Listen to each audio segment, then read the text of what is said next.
recent transition of the leadership from the New York chapter. Rachel, it's just online. It's a prop. It doesn't elevate my voice because I can speak louder now. All right, everybody. Rachel is going to share with us the experience that the New York chapter has with transitioning leadership and retaining institutional knowledge, so that's not lost with turnover. All right. Thanks. Hi, everyone. My name is Rachel. I'm currently the managing director of the New York chapter. I have a lot of friendly faces here today that we have worked with quite some time. Jen, Erica, Annie in the back, Rita. We've all been in and out of the chapter, so there's a lot of lessons to be learned. So with that, I'll just go into the presentation. I know we have a lot to talk about today. So, and as quickly as it worked, it stopped working. Garrett. You can point at the computer. Point at the computer. No, The outside, that's a lie. outside ring of the. It worked a few minutes ago. There weren't some transition of knowledge here. I know. Garrett. All right. I don't know what happened there. All right. Let's stay flexible. Resiliency indeed. Hey, Garrett. All right, let's talk about leadership transitioning. We'll stay with hello. So right now we're in the midst of no, he doesn't have it on the thing. Can you navigate it there? I don't know where the window is. So see, it's not me. So right now we're in the midst of dealing with a new board. And today what I'm going to touch upon is... Does that work? No? Okay. All right. Just the Okay. arrows. Just the arrows? All right, fantastic. Okay, so what are we talking about today? Leadership transitioning. You know, right now we have 58 chapters around the world, as I recall. But let's look at it as 58 strong and 58 plus getting stronger. We're here to share information, and today what I'm going to do is share some of the stories that we've had in New York and how we deal with leadership transitioning. Before I go into that, I just want to say whatever I'm sharing today, please keep in mind that every chapter is unique.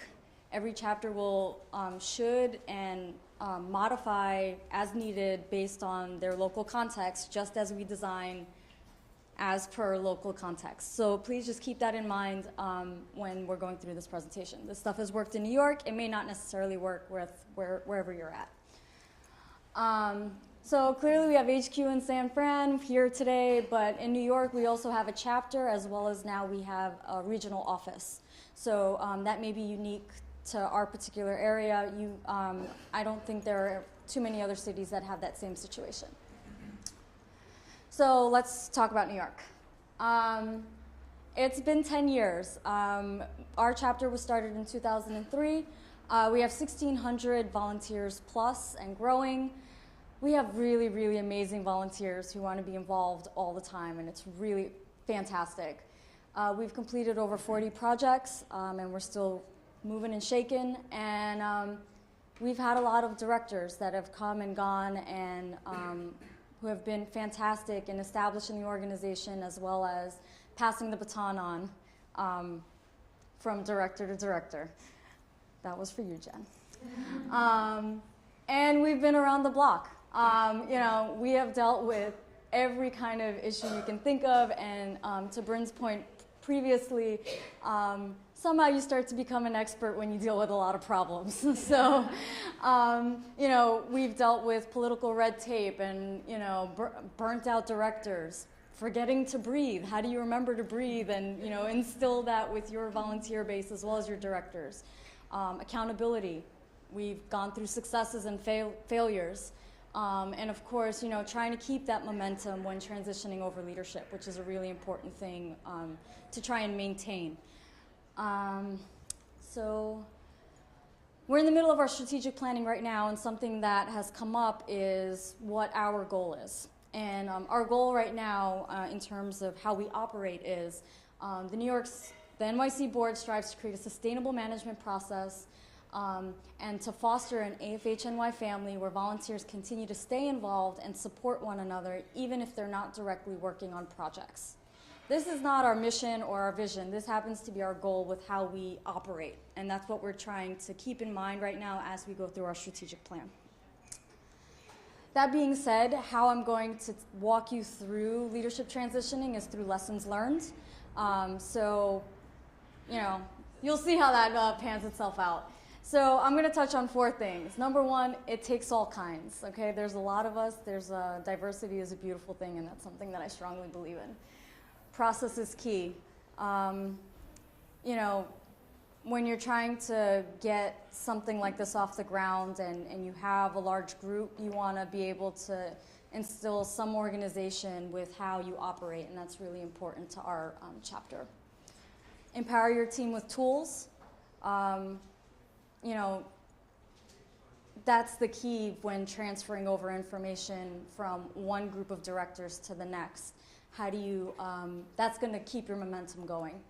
And remember to team build. That is one of the most important things I can't stress enough. You are a team, and you should act as one, and you have to start that right from the beginning so that as new people come in, it's a new team, and with every time you transfer out leadership, that's how it is. So let's start with it takes all kinds. So in New York, we have 7 directors, and you may or may not be able to see it, but we are a pretty diverse group.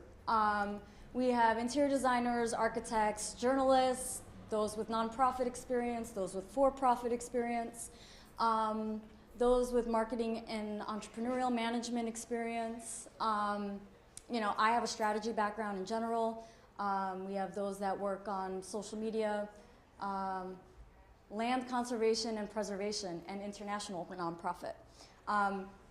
We go through a lot to instill the right team, so we have a very specific process in which we obtain our directors, and we may not hire them with a salary, but we hire them, and we consider our operation a business, and I would suggest that everyone looks at it that way as well. So how those particular traits transfer into positions is we have a director of membership who deals with our volunteer base, director of outreach and advocacy who goes out and deals with partnerships, sponsorships, meeting people, getting the word out on who we are as an organization. Operations, this is the person that makes it all happen, checks our bank accounts, makes sure that we're running okay, minutes, agendas, just keeping us on track. Development, we're very happy to have Erica on board. She's somebody with grant writing experience and someone that we've been looking for a really long time, so we're very excited about that. Communications, how does the word get out? What does our collateral look like? We do that all in-house.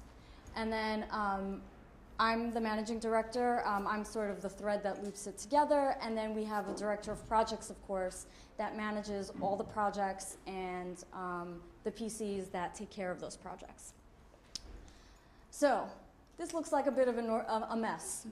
Well, I'm going to call it an organized mess. We're designers, we think out of the box, we're all over the place, but at the same time, we get it done. And we do it for free, by the way, which is really, really awesome. So each one of us has our own team under us. Those that require it, some don't. But just to give you a little bit of color, projects at any given time, we could have 10 to 12 projects happening. There are 1 to 2 PCs per each project. They have their volunteer base.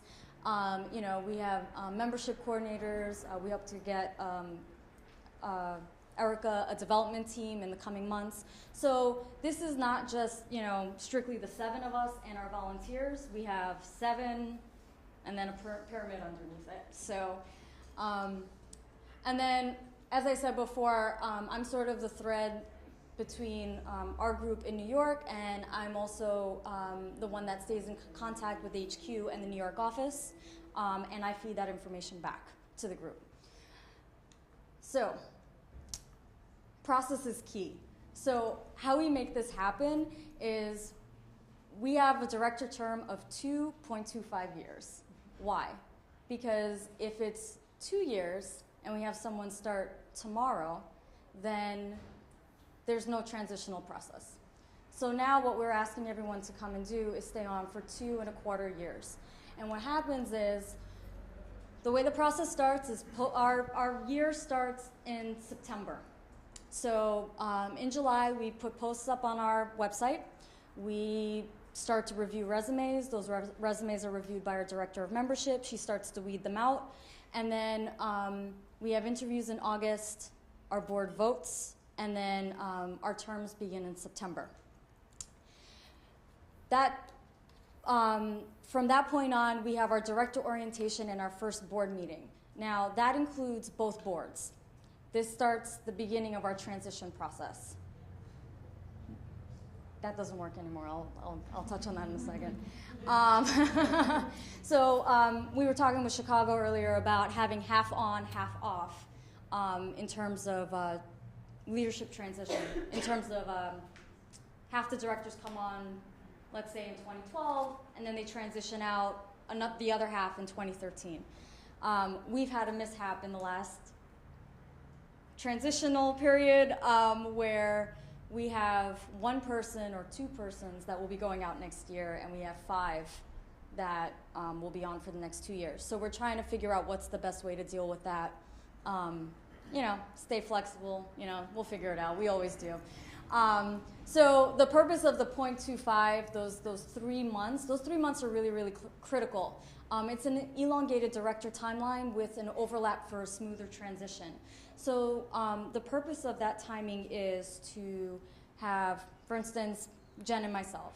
Jen starts to make the introductions via email as to who she's been talking to, what are the conversations that have been happening, you know, and then I start to take over those conversations and I see those threads happening.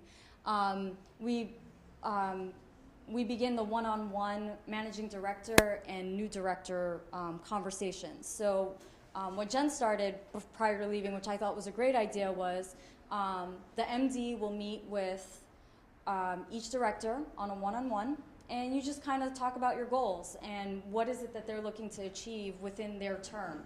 And it starts to, you know, not to get all warm and fuzzy, but it starts to give you a little bit of a bond between the managing director and your directors in general. And expectations are set. You start to really understand what everyone's looking for as well as what the managing director expects of you.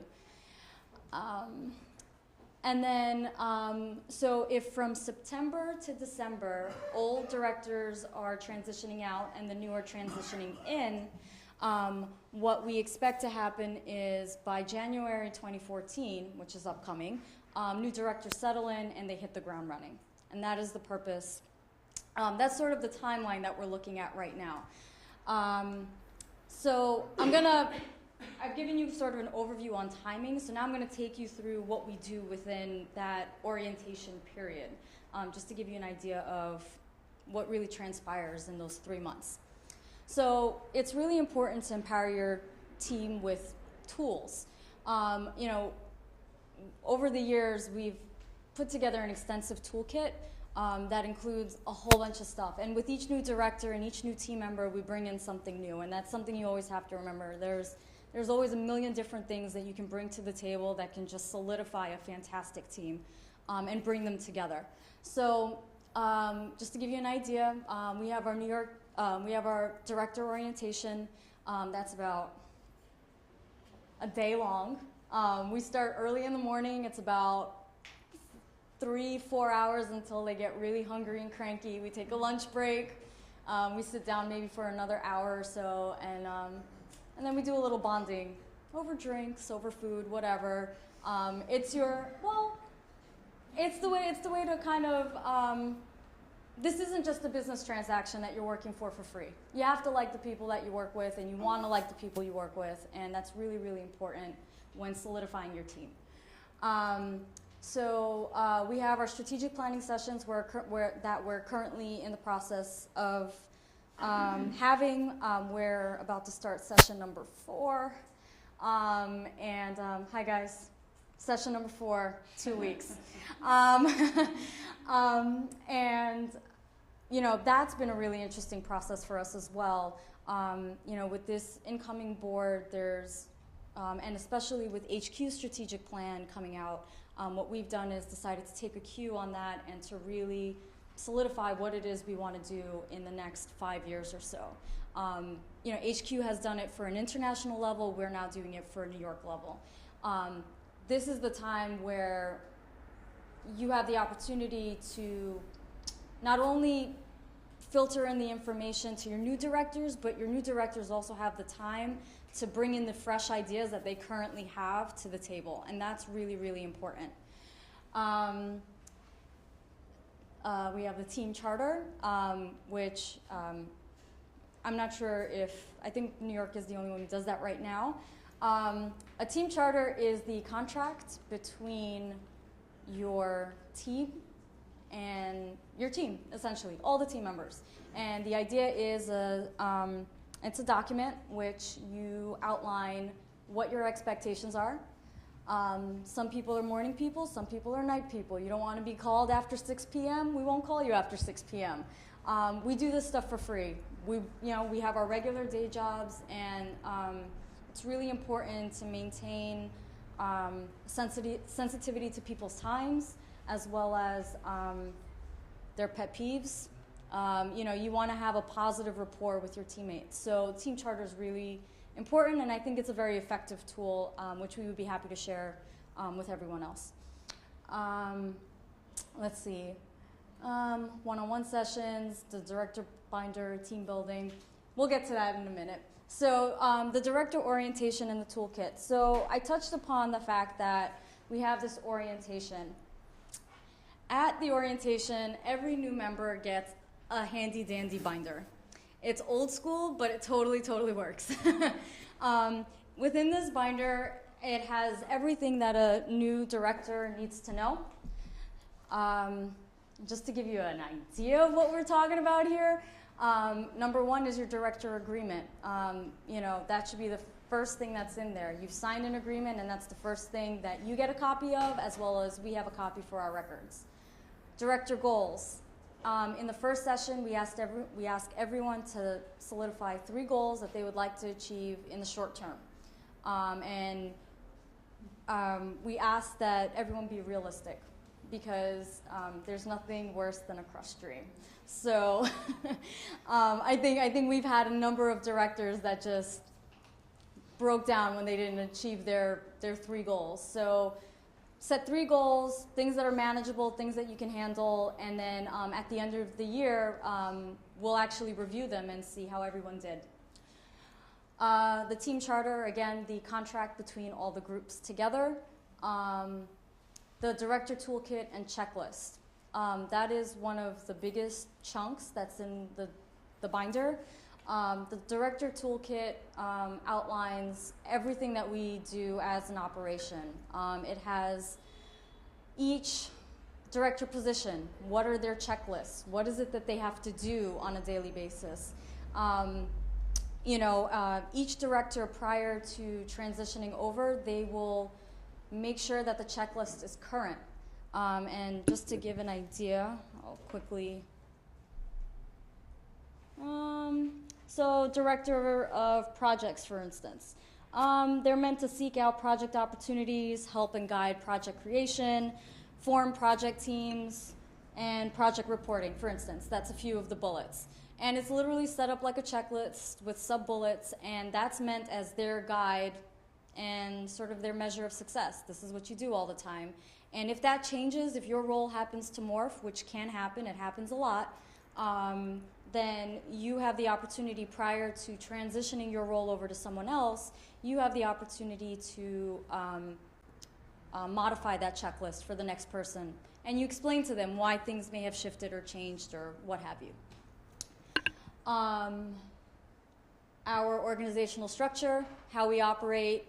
If you're inheriting a team, sometimes that happens. We have actually a very strong, a large communications team that deals with all of our collateral. If Laura were ever to, when she transitions out of her role, somebody else would come in and possibly inherit that team if they so choose to do that. So that's something that she would have to, bestow upon the person who takes over her role. Bylaws, all the bylaws are included within the binder. Project development, how do we go over projects, how do we get them, how do we keep them, what do we do during them, that is included within here. Our communications guidelines, which is created by our communications team, that's included within the binder. The brand anything that has been issued by HQ lives in this binder. The new strategic plan is in there. We have a branding manual from HQ that's in here. So anything that you receive from HQ to give your new directors a broader knowledge of what they're dealing with, that's really, really important. Because I think even we, in past years, have felt unsure of where HQ starts, where does the chapter start, what do they require of us, and that's all outlined within the binder. Let me see. Outline of events, what kind of events do we have, what kind will we sponsor, accounting and fundraising, but looks like Tina's working on some new stuff for us, so that will be included in our binder. Templates for expense reports, the kinds of letters that you send out externally. Let me see, what else? What other templates do we have? Oh, the team charter for when, the managing director, switches out. Project proposals, any agreements that we have, all of that, there's a template in the back. You have an example of every kind of document that they need. It's not to say that anything is fixed in stone. All of our templates are modifiable. That's the whole point. It's going to change. It's going to shift from project to project. It's inevitable. So these are more of a, don't think of it as a standard. Think of it more of as a guideline and you just modify as needed. Nonprofit 101. This was something that Annie and Jen did for us, and I thought that it was awesome. It was just, I don't know, maybe 30 pages of different nonprofit research, kind of a quick introduction to what a nonprofit is like. How do they function? What is the purpose of a board on a nonprofit, for a nonprofit? And we thought that was very, very helpful. And then, again, finally, any documentation from HQ or the chapter that has been solidified goes in that binder. It might sound a little mean. I've asked the chapter directors to bring the binder with them for the first 3 months until they get into their roles in January. And on the day of orientation, they get the binder, we go through the binder, they make their notes, they make, whatever they need to do. This is theirs, this is their Bible, okay? And then in January, by January, they should have soaked it all up and they should be ready to go. And it's not even a question whether or not they need this binder anymore. So with that, that's just an idea of some of the documents that we have in there. We do have this posted on the OAN, right? Yes. And so we're in the process of finalizing the new version. So once that's been solidified, we will post that one up as well. Team build. Work, play, and work hard and play hard. And it may sound silly, but this whole weekend we have worked and we have played. And that is a very, very important key to having a happy and functional team. From the day that orientation starts, or even from the day that we start our interviews, when we interview a candidate, we make sure that they're the right fit for this team. That's really, really important. You guys are going to be working together for 1 to 2 years. You're going to be working after your jobs, on the weekends, when you don't want to, and it's really, really crucial for you to have the right team dynamic, and that's something that we really, really focus on. And from the second they walk into the interview, we see what the vibe is like, we see what their credentials are like. It's not just about the quantitative, it's about the qualitative as well. And, and it's very important after our first orientation meeting for us to all go out and enjoy each other's company and to really know more about one another than just what's on your resume. Because you're a family for the next year to 2 years, and that's going to make or break your projects. It really, really will. And so I'm going through this really quickly because I'm going to anticipate a lot of questions, and I'm just waiting for it. So just remember 4 key rules. It takes all kinds. Process is key. Empower your team with the right tools, and just remember to team build and have fun. And with that, thanks.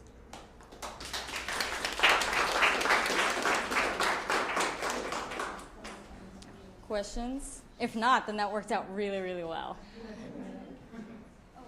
Yes, Garrett, I've answered them all. Woohoo! I guess so. Oh, lies.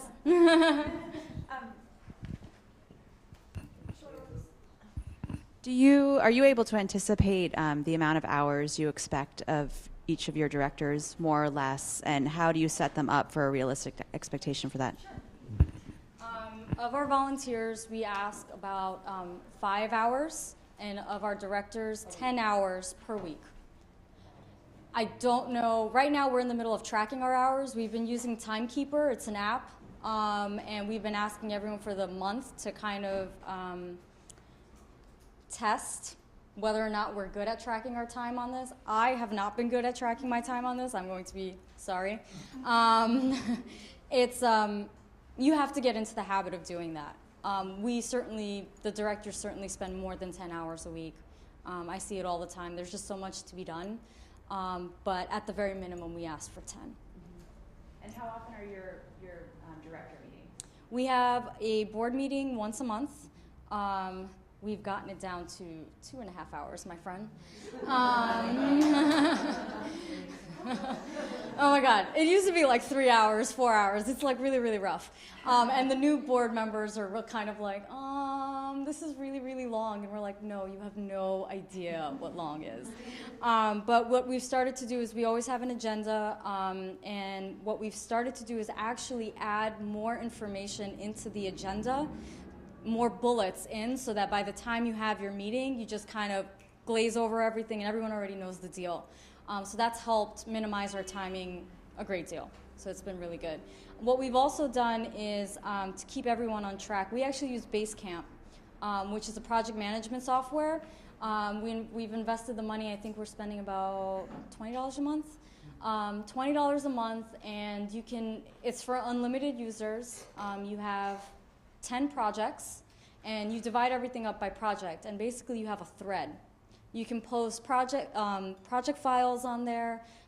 You treat it like a blog, essentially. You'll have a thread, and everyone can answer the thread. You invite whoever you want to each project.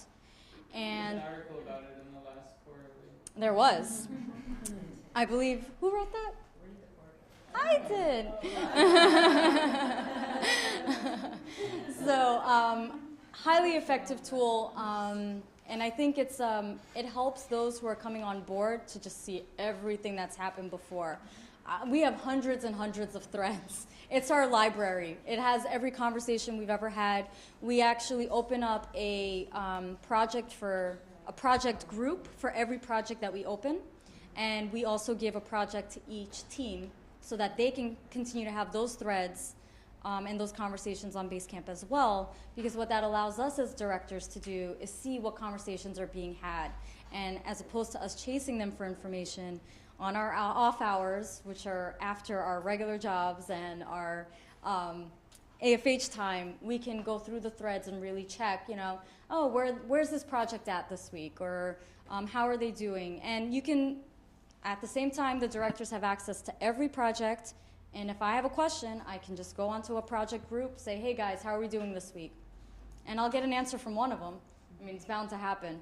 But our board of directors actually has its own project thread, and we have about, oh my God, I think it's like 200 conversations on there right now. And, you know, for each one, that's how we keep in touch. And for every post, you'll get an email to your phone. And it just, you know, it's just really, really easy to keep in touch with one another. So, yes, Rita. I have a 2.5-part question. Well, and as I thought of the first one, I thought of follow-ups and other questions. So anyway, let me get to it. I'm curious about the half question. You'll find out. Just kidding. It's not that bad. So, but first question is how you keep people accountable. And the second question is, have you had directors drop out and fall off the face of the earth halfway through their role? Yeah, I know. Story for you. And do you have protocol for bringing in a new director in their replacement? Like, do you hold them accountable for that, or what's your process? All right. First question was accountability. So in terms of accountability, that is the beginning of the team charter. The team charter is not only to say what your expectations are, but what my expectations, and everyone writes their expectations of one another. So if you have a certain skill set, or if you've said, hey, I'm really good at this, we're going to expect you to rock at it. And it's not like something that, you know, we're going to, you know, we're respectful of each other's time, but we also count on one another. So one of the other things that we've done outside of the team charter is also buddy people up.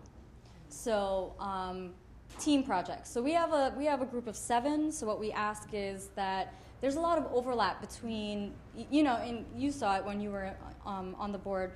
A lot of outreach and development and projects tends to overlap a lot. So what we ask is for them to work together and hold each other accountable. And then when they come back for our board meetings, they have an agenda item that they have to check off their list. And we're trying to be more diligent about that. The other thing that we're going to be doing is a part 2 to the team charter is actually doing evals. And I have forms for that as well.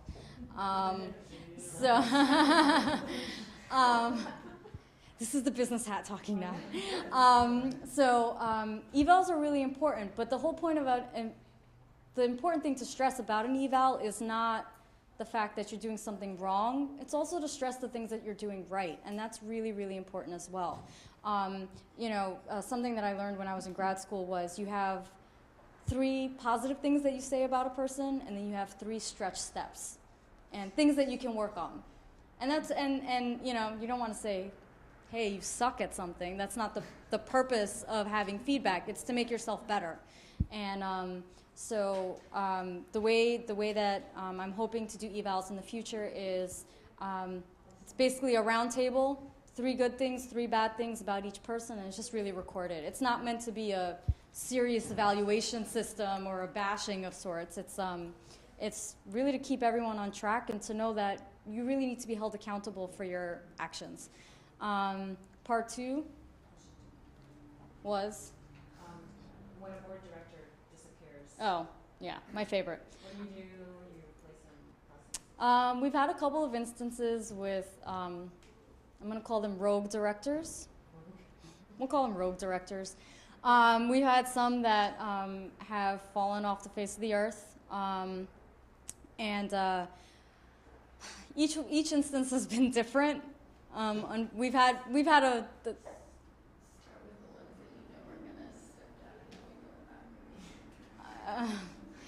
Okay, we've had a couple of instances where some just started to kind of disappear, weren't really handling their job.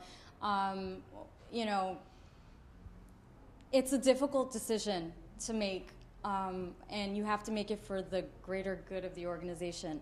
You know, you have sort of a warning system. The managing director will have a conversation with that person. You have it once, you have it twice, but if there's no traction being made, then eventually you have to decide whether or not this person's the right fit.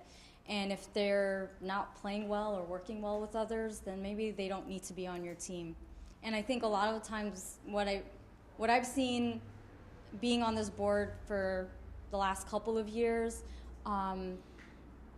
we tend to think with our hearts, and we don't think about this in terms of business. And we may be working for free, but at the end of the day, this is a business, and you have to get stuff done. And if you have somebody dragging you down, you can't have them on the team. Did you do re-elections in the middle of the year? We had to. Yeah, we had re-elections. Well, it's not really an election. I mean, let's call it a hiring process. We had a call for applications, and again, our director of membership takes a look at the resumes, and then we see who's the right fit. In the past, what we've done is have that person finish the term that the current person could not finish, and then they would start their term. That's kind of what we were talking about previously, about having them finish the term out. It so happened that this particular year, we had a few directors step down, and so we're having everybody just start in August, September, and we're going to figure out what the transition process will be moving forward. So, and what was your half question? Oh, I answered the half question? Awesome. Could you talk a little bit about why you chose to do kind of this hiring process as opposed to traditional elections? And I understand the purpose of the 2 1/4 term, but it seems that it's kind of a one-term process, and then that talent and learning is only on a member basis or volunteer basis. Could you just clarify that a little? Okay. So in terms of it is a term. Traditionally, the term has been 2 years. As long as I've been there, we've never done it really as an election. We vote, but we don't. We take resumes, we take a look at them, see if they're the right fit for the project. In the past, prior to this year, we had done group interviews, which this year we chose not to do. We brought each candidate in on their own, and we saw how they worked with the team, what kind of dynamic there was. In terms of why, I'm not sure. I mean, as long as I've been there, we've never had a traditional election. But I also think that in terms of finding the right candidates, and this was something that we were talking about earlier, it's very hard to pick via an election a team dynamic that will work. And that's something that I think can cause a team to fail in a really bad way if you have people who don't necessarily understand the dynamics that are happening behind the scenes. And a volunteer or membership, if they were to elect, you may not be able to control that, which could be a very interesting experiment, but at the pace that we tend to work at, it can be really, really disastrous as well. Did I answer all of them? The other part was just if people could repeat their terms, or is it one-shot deal, or how that works? Traditionally, we've actually never capped anyone on that, but to be honest, people are kind of burnt out by the time the 2 year is over. We've actually talked about whether or not how to handle when a person transitions from a regular directorship role to the managing director role, if it's really fair to ask of them for an additional 2 years, because it's taxing. So there is no cap. I guess they could reapply if they wanted to, but we haven't had that happen yet. That has not been an issue that we've had. Online, can we ask some online questions? So it's midnight in London, and we have Alistair and Catherine with us. Hi, guys. Yeah, so Catherine would just like you to repeat the name of the app for the time taking. It's called Timekeeper. Timekeeper. Okay. And then Alistair is asking. Oh God, I got a lot of other questions now. Yeah. Okay. So, how can a transition director stay involved, or remain involved after stepping down? That's a great question. Okay. We're actually, so the question was, how can a director stay involved after their role has ended? We're actually talking about that right now within our strategic planning meetings. trying to figure out, we came to the conclusion in our strategic planning meeting that there is a very distinct difference between a managing staff, which is essentially what we are, and a board of directors. And there has been a very big misconception when people send in their applications. They think, oh, I'm going to come up with these awesome ideas and they're just going to happen and I'm going to set the strategic path for this chapter. It doesn't work that way. There's a lot of work to be done, and I've seen that frustration in a lot of our directors in the past. It actually came up in conversation at our last strategic, right? It was the last one. We're trying to figure out what's the best way to keep people involved right now, whether or not we keep them on in an advisory capacity, because that knowledge bank is really crucial to keeping the directorship and the chapter going. Some people stay on forever. I mean, we have volunteers who just won't go away, and we love you for it. It's fantastic. They constantly are working on projects. Emily's a great example of that. She's been around forever. Shannon, who was once a volunteer, is now our director of projects. It's really great to see them stay on, but I know there is a yearning for what happens next. So we're in the process of trying to figure that out. I know you've been waiting for a while, and then I'll come back to you. I guess we in Chicago, we do a traditional election, and I think maybe one of the reasons that we continue to do that, I think it would be ideal if we did what you do and take applications. However, I think one of the issues that we continually deal with in general is finding these amazing people who are willing to dedicate all of this extra time beyond just the, say, 5-hour volunteer commitment. And so I think a lot of times we're just really happy that somebody wants to be on the board of directors and give us their skills and give us their extra little bit of time. And unfortunately, I think we've never found ourselves in a position to be so picky, maybe, as to turn someone away. Because we often have like one person that wants to be in a position on the board of directors. And so we need that work done by whoever is wanting to do it. And so we say, yes, clearly, if you get a vote, you're on the board, right? So, and, we have a slightly larger board because we have 10 people plus a managing director, so that makes 11. But that's because we share our duties because we are very busy working professionals, but that might be maybe one of the reasons that it's hard to fill that many positions. But I don't know if anybody else has that concern, but it's interesting that you say that. We actually don't get a flood of emails because no one really wants to, give up their nights and weekends, especially with the young demographic that we tend to deal with in general. Most of the people that we see are college students who are not working that would really like to get involved and build out their resume. We rarely see people who are, in an intermediate, in an intermediate capacity within their careers. And that's hard to maintain those people. You really want to have those people on your team because they have experience, they know how to talk to people, they've gone through the rigmarole already, and let's say we get, maybe 2 or 3 per position. Sometimes the person may not be right for the position they're applying for, so we'll ask them if they're interested in a different one. And we'll take a look at that when we get the resumes. We also, when we we not only post onto the chapter, we go into our networks. So we pull a lot of people that we know from grad school who may not be working right now, but they're a little bit older, they know what they're doing. They may have a certain expertise that we're looking to tap into.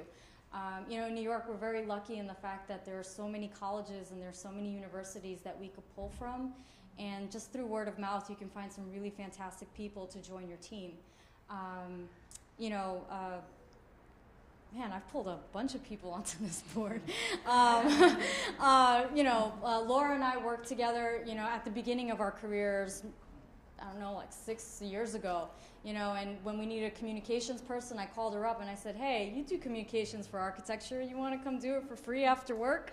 And I knew she was the type of person that would be perfect for that role, and of course that's not my decision. At the end of the day, it's the decision of the entire group to make, but if you start to go into your networks and pull those people, people are looking for a cause. They're looking for something to give them a positive feeling at the end of the day. And you'd be surprised with how many people would be willing to give their services for free, knowing that it's going to a greater human cause.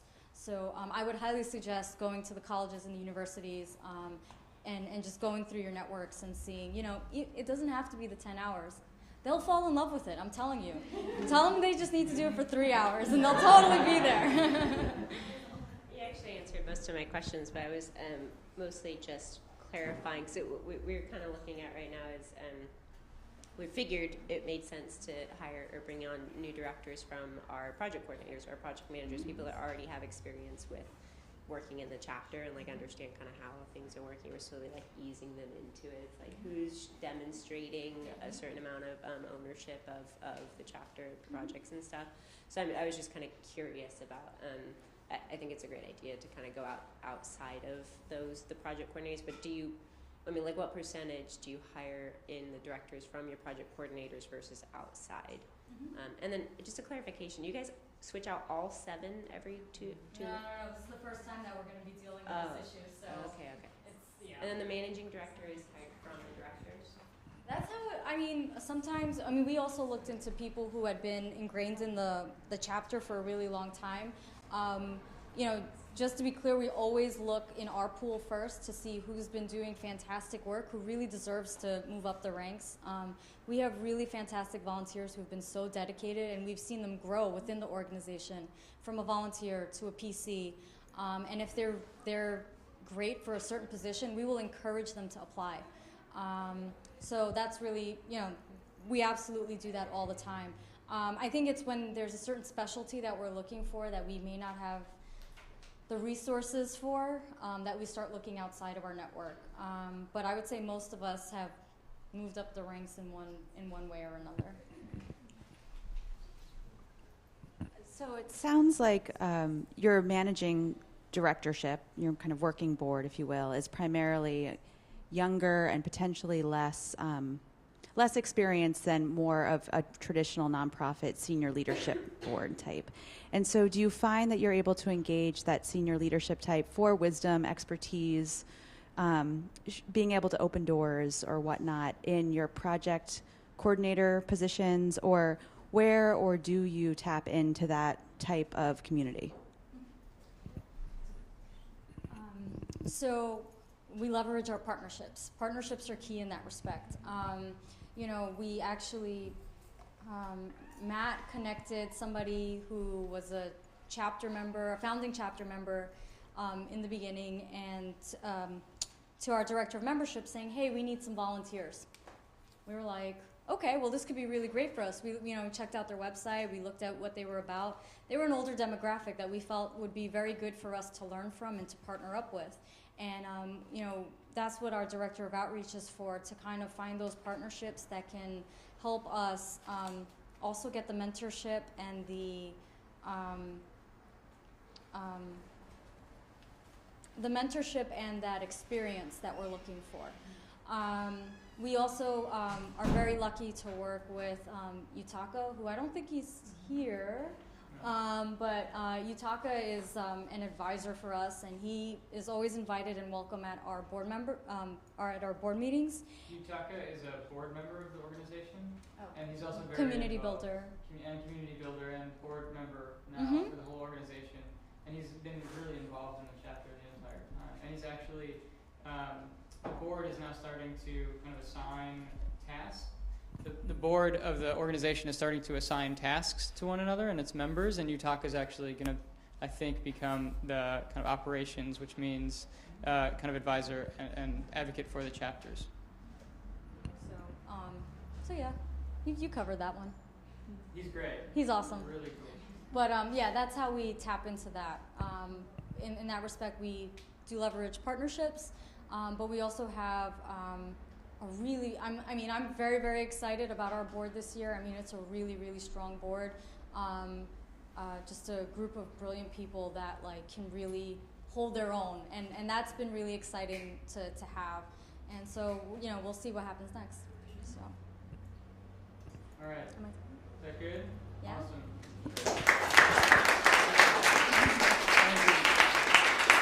Thank you so much for sharing that, Rachel. I mean, so beneficial. I just want to like watch it again. No, I'm not. So now I'd like to invite Amy Ress to give a short presentation on just kind of the ways that we can benefit from the 1% program. And so Amy Ress is from Public Architecture. She is the managing director of the 1% program. And I'd just like to say that Amy and I have been developing a dialogue over this past few months and really figuring out ways of kind of leveraging, you know, both the strengths of each of our organizations and figuring out really kind of how to benefit from partnerships. So Amy's going to talk about some ways chapters can use the 1%. Thanks for the introduction, Garrett. It's been such a pleasure to, in recent months, be working more and more with AFH and thinking about the types of resources that both of our organizations have and how we can work in a very collaborative and complementary way. I expect many of you already know about public architecture and our 1% program, so I'm actually going to give a little bit of an overview just for those of you who might not be so familiar. Thank you. Okay. We're also a nonprofit organization, and we're national in scale. We're actually located just down the street, about 2 blocks, which is really fun to be so close and to have in-person meetings with AFH. We have a mission to provide the network and knowledge necessary to use design as a tool for social gain. And we started about 12 years ago, and we had this modest goal in mind, which is not so different from the way that Architecture for Humanity approaches your work and mission. And so, as Garrett said, I'm the director of the 1% program, and that is a program that challenges architecture and design firms nationwide to make a pledge of 1% of their annual billable hours towards pro bono service. And we also offer a matching program that connects those designers with nonprofit organizations that have a design service need. And while we're in every state in the U.S., we are eagerly looking at how we can expand outside the U.S. And looking at ways that even as resources develop for chapters, that perhaps working with the headquarters, there's more opportunities. There's close to 800 nonprofits that are participating, and those range from small grassroots organizations to large affiliated organizations that have a network across the country, like AFH. And there's over 1,200 firms participating, and they range from sole proprietors all the way to the largest firms in the country. We have 5 of the top 10 ranked firms, including like Gensler and HOK and HKS and Perkins and Will. And that's represented by now over 15,000 designers in those firms. And the combined contributions that they make annually is now over $45 million every year. And so we belong to this growing cohort of organizations that support social impact design, and we're extremely inspired by the opportunity to work with chapters of AFH and look at opportunities to provide additional resources to your chapters. So just more of those groups that we all belong to. And so in the program currently, there are 5 chapters that are already participating. And AFH chapters have kind of a unique opportunity in that you are both a nonprofit organization and you're also, in essence, a design firm through your local chapter networks. So you can think about seeking either using the program to seek services. If you are like a chapter that is overwhelmed with a design need, say post-disaster, or you can use the program to look for project opportunities, organizations to work with. And so you can also see that there's much room to grow. I saw on your website that you have 57 chapters across the world. And so the participating chapters are New York, Miami, Chicago, Seattle, and San Antonio. And the pledge of pro bono service through those chapters is about 800 hours. And we see that as representing an approximate of around $100,000 each year.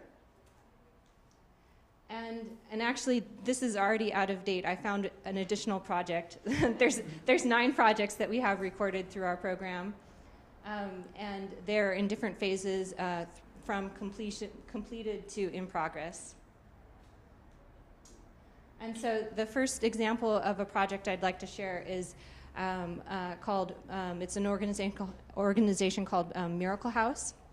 And this organization provides temporary shelter for women who are recovering from alcohol and drug abuse. And it's in Chicago, and they matched with Architecture for Humanity Chicago. And it was actually the second time that they used the 1% for design services. They had originally come to the program and matched with a different firm, and that firm developed plans, and those plans didn't meet the approval of the city or the neighborhood. And so that organization came back to the 1% and ended up matching with the chapter. And that was back in 2011. And they were very happy? Well, and actually that's a It was completely successful. that's a great point in that those of you in the room who are engaged already in the program, there's much we can learn from your experience. And you know, I'd love to actually hear more about the outcome of that project. The second project is of AFH Miami, and this was back in 2009. They partnered with a group called We Count, which is a social justice community organization. And this kind of represents kind of the scale of projects. A lot of the projects that enter the program are you know, obviously with nonprofit organizations, and it's about working within their workplace environments. That's the most typical kind of project. So We Count was outgrowing the space that they already had, and they worked with AFH Miami to understand what their options were. And while they wanted to stay in their current facility, it ended up that they moved to a new facility. AFH provided a code assessment which determined that they actually didn't need to make any modifications to the new space, and so the design services stopped there. And then the next 2 projects I wanted to share are from the New York chapter, and it shares the opportunity when a chapter can use the program to seek additional services to support the work that they're already doing. And so as a nonprofit participant in the program, they have posted, I think, 7 projects. 2 of those projects have matched with different firms. And so this project is with a firm called AB Architekten, and that's a small practice in New York. It has about 5 on staff, and I think their pledge annually is something like 400 hours of service. So it can go a long way in supporting projects like this house renovation. And obviously this is work that the chapter is doing in the Sandy reconstruction process. They had done a lot of groundwork surveying the most damaged neighborhoods, and they came to the program once they understood kind of the lay of the landscape of what projects would be a best fit for the program. And I've been working with them since about June on this. And this second project is in Rockaway Beach, and it's with a firm I'm probably going to totally butcher the name, Jastic Gardner Architects. This is a somewhat larger firm, and they're about 18 on staff, and their commitment to the program is about 300 hours. And they're working to, the renovation needs of this house is to raise it up in advance of future floods and to make an inhabitable space underneath the raised house and to increase the efficiency, energy performance. And so this is the way the website looks now, though we are in a redesign process. So come maybe April next year, it'll have a new look. And we're also in conversation with the AFH headquarters to think about how we can make this better positioned and more useful for you and your unique needs as a chapter. And so to register, it's just a really easy process. Takes about 5 minutes to fill out an online questionnaire. And you can think about that, you know, there's those resources and opportunities to either seek services or provide services, but you can also use the program to get more visibility for the work that you're doing in your chapter by posting your other projects to the project gallery. And so one of the things that we really believe in is providing the professional resources for the designers and nonprofits in our community to be more prepared for the design process. So we have the Pro Bono Design Handbook for Nonprofits and Designers, and the Power of Pro Bono, which is a book that has 40 pro bono project case studies across the U.S. It's told in both the client's perspective as well as the designer's perspective, and it's published by Metropolis. We also have the Design for Reuse primer, which is another case study publication. 15 projects are profiled that have used reused materials. And these are the ways to get connected and to get involved. And I really think I might have about 5 minutes left. If love to take questions. Can you talk about what the application process looks like for nonprofits and what your kind of criteria is for selecting or weeding out nonprofit needs? It's very low barrier. The only requirement is to have 501c3 status. And I think that each chapter either has that status or they can use the headquarters 501c3 EIN number.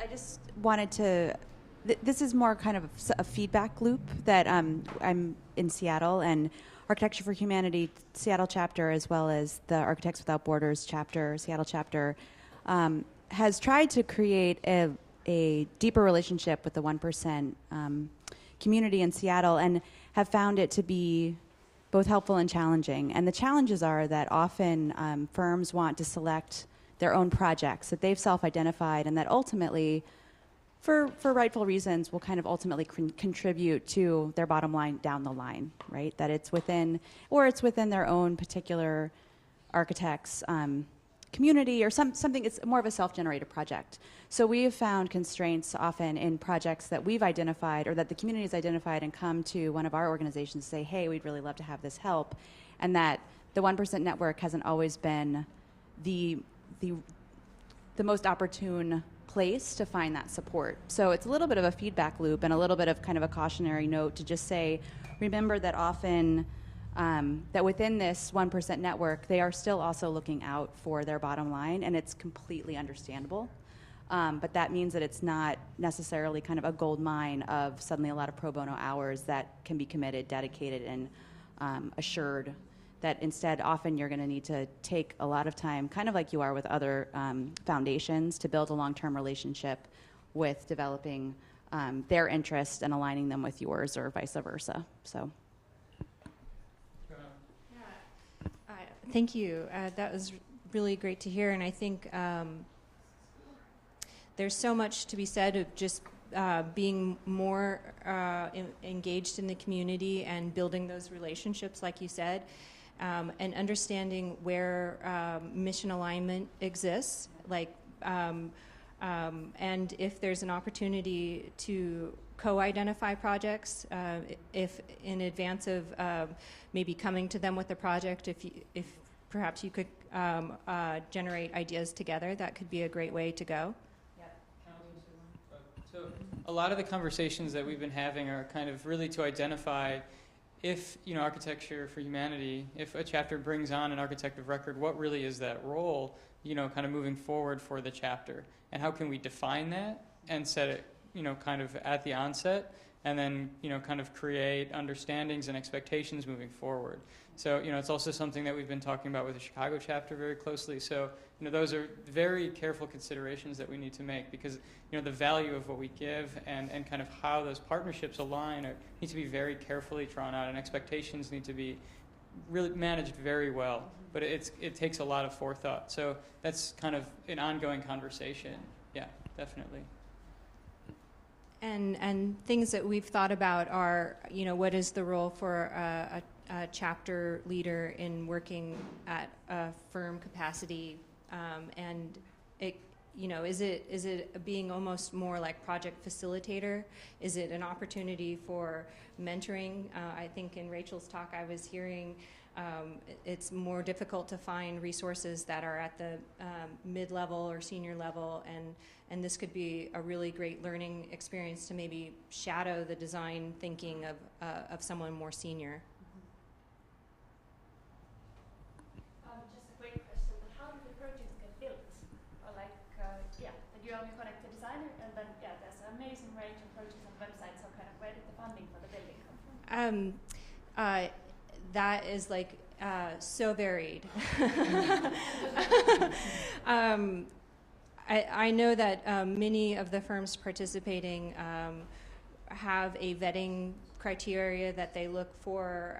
As you were saying, they have business goals that they bring to their projects, and so they're looking at how proactive is the nonprofit. You can look at their past tax records of past fundraising ability and project like how potentially successful they will be in their fundraising process, and I know many firms use that kind of technique. And a lot of times we're also telling our firms, like, this is an opportunity to tap the network that you typically work with, like to go after, to bat and bring in other vendors, other contractors that they typically work with that would get behind the cause to offset the budget. Cool. All right. Thank you so much, Amy. It's just also exciting for us to start developing these relationships, as we see that the range of what's going on within the nonprofit design world is widening, but it doesn't mean it's competition. And I think that developing the partnerships and strategically thinking about how we can leverage each kind of focal point is really starting to happen, and it's awesome. So thank you for coming and sharing that. Okay, so we have 2 things left. Woohoo! Almost there. No, but so we have, kind of set a discussion on kind of ideas of regionality. I think we've really kind of touched upon a lot of those issues already. We can begin talking more about it in depth if y'all want to, or we could take kind of a healthy break and then move into the kind of strategic planning with the Presidio Business School students and how, kind of that planning is going. So how do you guys want to move forward with kind of the last leg of the day? Should we still have that conversation about regionality really quick, or should we kind of keep going with kind of what we were talking about this morning in terms of how to kind of maybe use it with resiliency, or maybe talk more about ideas of forming kind of post-director leadership councils and how people can stay involved? However, or we can take that offline and just kind of take a break. kind of get some caffeine, and then move forward with the strategic planning update and section. Former or latter? Okay, so let's take the regional offline. We'll continue that conversation later.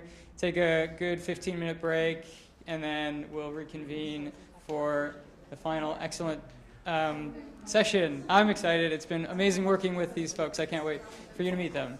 Cool.